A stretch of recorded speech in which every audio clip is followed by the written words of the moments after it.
Hi, Miss Elizabeth here for First Congregational Church of Muskegon Confirmation class. Today's lesson is still in Unit 2. This is Lesson 30 for Truthfulness and Non-Hypocrisy. Today's video is the last lesson in the unit in our curriculum about the many ways that we can learn wisdom teachings. Our lesson today is about truthfulness and non-hypocrisy. Being truthful is primarily about being conscious of our motivations and expressing that truth in the way that we live and treat others, as well as how we speak. We are following the Progressive Christianity curriculum that First Congregational Church has purchased, although we do not own the copyright to this material. Our Unit 2 says we believe that the teachings of Jesus provide but one of many ways to experience the sacredness and oneness of life, and that we can draw from diverse sources of wisdom in our spiritual journey. This lesson grew out of an adaptation of a Chinese folk tale about the impact of choosing truthfulness. Our affirmation is, "My heart holds the truth. My voice speaks the truth. My life shares the truth." Here's some quotes that I would like to share. From the Bible in Matthew chapter 12, verse 34, "For out of the abundance of the heart, the mouth speaks." And from Buddha, "Have confidence in the truth, although you may not be able to comprehend it, although you may suppose its sweetness to be bitter, although you may shrink from it at first. Trust in the truth, have faith in the truth, and live it." Also from Matthew chapter 12, this is verses 1 through 8, a story. "At that time, Jesus went through the grain fields on the Sabbath. His disciples were hungry, and they began to pluck heads of grain and to eat. When the Pharisees saw it, they said to him, 'Look, your disciples are doing what is not lawful to do on the Sabbath.' Jesus said to them, 'Have you not read what David did when he and his companions were hungry? He entered the house of God and ate the bread of the presence, which was not lawful for him or his companions to eat, but only for the priests. Or have you not read in the law that the Sabbath day the priests in the temple break that Sabbath and yet are guiltless? I tell you, something greater than the temple is here.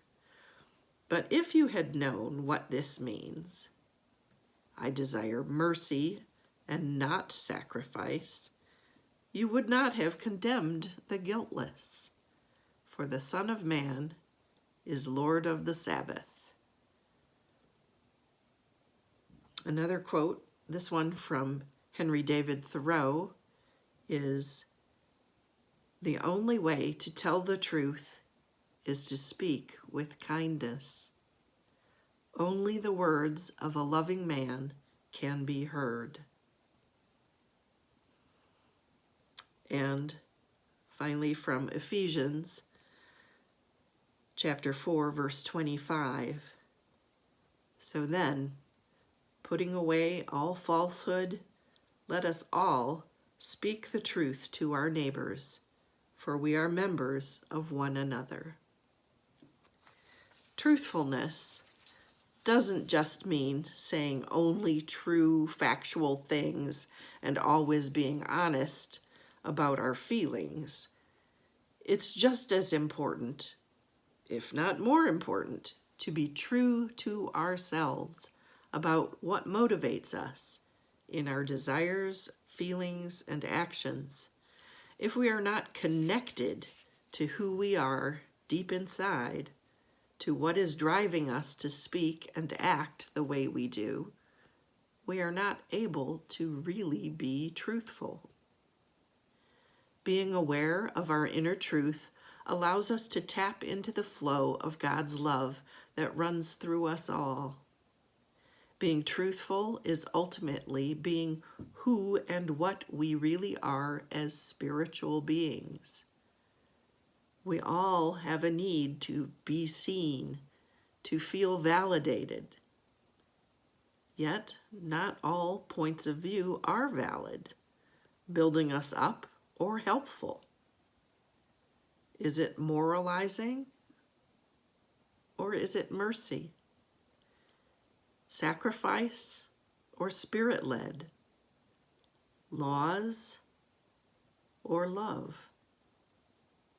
This is what constitutes non-hypocrisy, our connectedness to the deep love within us all, infinite in abundance. This is how we live out our beliefs. To thine own self be true. As it says in the Bible verse from John, chapter 4, verse 24, God is spirit, and those who worship God must worship in spirit and truth. To worship means to focus our love and attention and energy on the spirit behind everything. In order for our worship to have power, it must come from our inner spirit, with complete self-honesty. When we're honest with ourselves and others, universal love and truth can flow through us. If you've been following these lessons this fall, you know that I try to connect and feature a commencement speech that connects the theme of the lesson. The speech that I want to share with you that for this lesson was given by Oprah Winfrey at Harvard in 2013. Listen to what Oprah says about our common desire to be true to ourselves. I have to say that the single most important lesson I learned in 25 years of talking every single day to people was that there is a common denominator in our human experience. Most of us, I tell you, we don't want to be divided. What we want, the common denominator that I found in every single interview, is we want to be validated. We want to be understood. I have done over 35,000 interviews in my career, and as soon as that camera shuts off, everyone always turns to me and inevitably, in their own way, asks this question: was that okay? I heard it from President Bush. I heard it from President Obama. I've heard it from heroes and from housewives. I've heard it from victims and perpetrators of crimes. I even heard it from Beyoncé in all her Beyoncé-ness. She finishes performing, hands me the microphone, and says, "Was that okay?" Friends and family, yours, enemies, strangers in every argument, in every encounter, every exchange, I will tell you, they all want to know one thing. Was that okay? Did you hear me? Do you see me? Did what I say mean anything to you? My hope is that you would try to go out and have more face-to-face conversations with people that you may disagree with, that you'll have the courage to look them in the eye and hear their point of view and help make sure that the speed and distance and anonymity of our world doesn't cause us to lose our ability to stand in somebody else's shoes and recognize all that we share as a people.